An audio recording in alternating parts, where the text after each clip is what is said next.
Assalamualaikum warahmatollahi wabarakatuh. Di sini saya Aryantasena Saputra akan menceritakan kembali tentang kisah Danau Toba. Pada suatu hari di kedalaman Pulau Sumatera, hiduplah seorang petani bernama Toba. Dia adalah petani yang sangat rajin. Namun sayang, hasil pertaniannya gagal. Dikarenakan Toba saat itu sangat kelaparan, maka Toba memutuskan untuk memancing di pinggir danau. Toba sudah lama menunggu hingga Toba pun berputus asa dan ingin kembali ke rumah. Pada saat Toba ingin kembali ke rumah, tiba-tiba pancingannya tersambar oleh ikan yang sangat besar. Dan Toba pun sangat kegirangan pada saat itu, sehingga Toba menarik ikan itu dan segaranya untuk membawa pulang. Namun, pada sesampainya di rumah, Toba sangat kecewa dikarenakan kayu bakarnya telah habis. Untuk menghilangkan rasa lapar itu, Toba perlu memasak ikan itu terlebih dahulu, sehingga Toba memutuskan untuk mengambil kayu bakar terlebih dahulu. Namun sebelum itu, Toba memasukkan ikan itu ke dalam baskom yang berisi air.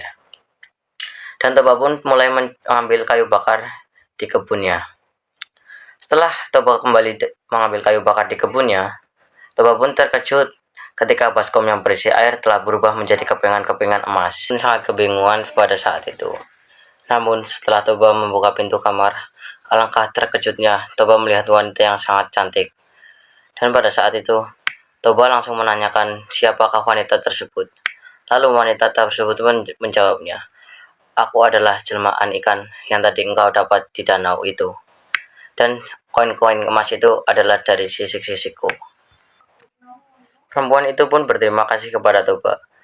Perempuan itu berserai, "Aku dikutuk oleh dewa-dewata menjadi ikan. Tapi karena kamu, aku berhasil menjadi manusia lagi." Selanjutnya, Toba diajak oleh wanita itu ke dapur untuk memakan santapan yang telah dia masak. Toba sangat terkejut ketika perempuan itu sangat sekatan menyiapkan makanan-makanannya. Lalu dalam hati Toba pun berkata, "Andai saja perempuan ini menjadi istriku." Namun ternyata perempuan itu bisa membaca hati Toba. Dan perempuan itu menjawab, "Aku mau menjadi istrimu." Toba pun sangat terkejut dengan apa yang diucapkan oleh wanita itu. Dengan antusias, Toba berkata, "Lalu apa syarat untuk menjadi suamimu?" Dan wanita itu menjawab, "Ada satu syarat yang kamu tidak boleh lakukan, yaitu tidak boleh mengungkit-ungkit asal-muasalku." Dengan cepat, Toba menyanggupi permintaan dari perempuan itu, dan ia berjanji tidak akan mengungkit asal-muasalnya.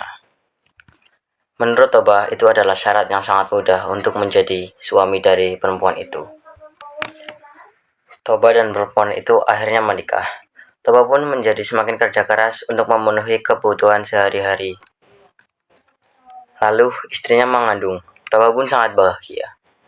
Dia sangat menantikan kehadiran dari anaknya. Setelah 9 bulan, bayi laki-laki pun terlahir. Lalu Toba menamainya dengan Samosir. Samosir tumbuh menjadi anak yang sangat pemalas dan sangat nakal.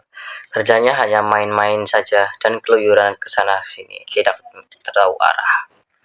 Toba pun sangat bersadar dengan kelakuan Samosir tersebut.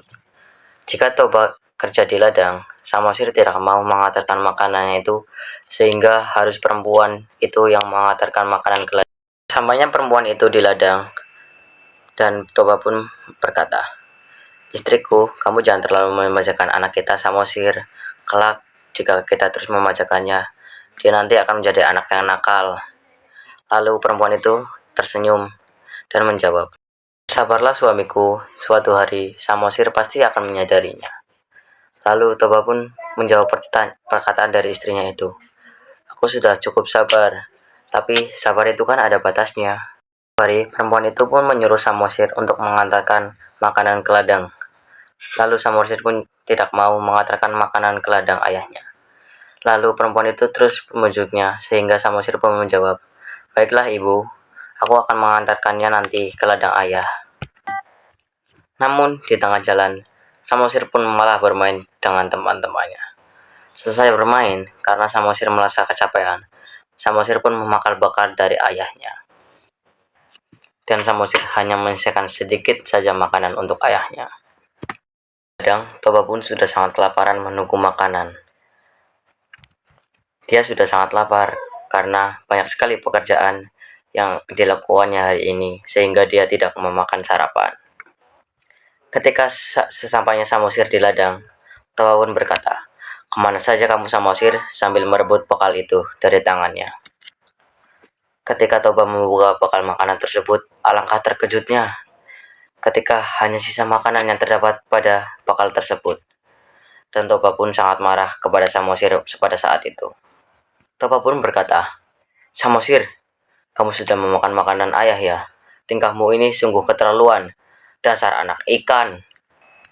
Karena kemarahan Toba yang tidak terbendung, Toba pun mengingkari janji dengan perempuan itu untuk tidak menyebut asal-muasal dari perempuan itu. Lalu Toba menyuruh Samosir pulang sambil memukulnya, dan Samosir lari dari ladang ke rumah dengan sambil menangis keras. Sesampainya di rumah, perempuan itu pun terkejut ketika ada bekas pukul di pipi Samosir, dan Samosir pun menangis dengan keras. Samosir pun mengadu kepada ibunya dan berkata, "Ibu, kata ayah aku ini adalah anak ikan." Perempuan itu pun merasa sangat sedih dan kecewa kepada Toba, karena Toba telah mengingkari janji, yaitu mengungkit asal-usul dari ikan itu. Kemudian perempuan itu pun menyuruh Samosir untuk lari ke atas bukit, karena sebentar lagi. Sesampainya Samosir di atas bukit, tiba-tiba langit berubah menjadi gelap dan gemuruh petir pun mulai mengancam desa itu. Lalu perempuan itu pun kembali menjadi ikan setelah dia masuk ke dalam air bah tersebut. Dan pada akhirnya air bah itu pun menenggelamkan Toba dan seluruh desa, dan hanya menyisakan tempat, yaitu di pucuk bukit yang tempat disinggahi Samosir. Ketika air bah itu pun berubah menjadi danau, lalu Samosir di atas bukit berubah menjadi pulau, maka disebutlah Danau Toba dan Pulau Samosir. Itu tadi adalah asal-usul legenda Danau Toba. Dan sekarang kita lanjut ke unsur intrinsik dan ekstrinsi. Assalamualaikum warahmatullahi wabarakatuh. Nama saya Chandra Kita dari 10.4. Kali ini saya akan menganalisis teks Danau Toba yang telah diceritakan oleh teman sekelompok saya, yaitu Arianta Sena. Yang pertama, unsur intrinsik. Unsur intrinsik adalah unsur yang membangun cerpen dari dalam. Unsur intrinsik terdiri dari tema, alur cerita, konflik, latar tempat, dan tokoh. Unsur intrinsik dalam teks Danau Toba itu satu, tema. Temanya itu adalah cinta. Yang kedua itu ada alur cerita. Cerita dimulai dengan pengenalan tentang Danau Toba dan suku Batak yang tinggal di daerah sekitarnya. Kemudian alur berkembang menjadi kisah cinta antara Samosir dan Toba yang berakhir tragis ketika Toba meninggal dunia dan terciptanya Pulau Samosir. Yang ketiga itu ada konflik. Konflik terjadi ketika Samosir pergi berperang dan meninggalkan Toba sendirian. Dan setelah Samosir pulang dari peperangan dan menerima fakta bahwa Toba telah meninggal dunia. Yang keempat itu ada tokoh. Tokoh dalam cerita ini adalah Samosir dan Toba, sementara suku Batak juga berperan penting dalam cerita ini. Yang kelima itu adalah latar tempat. Latar tempat di dalam kejadian ini adalah Danau Toba dan desa-desa suku Batak yang ada di sekitarnya.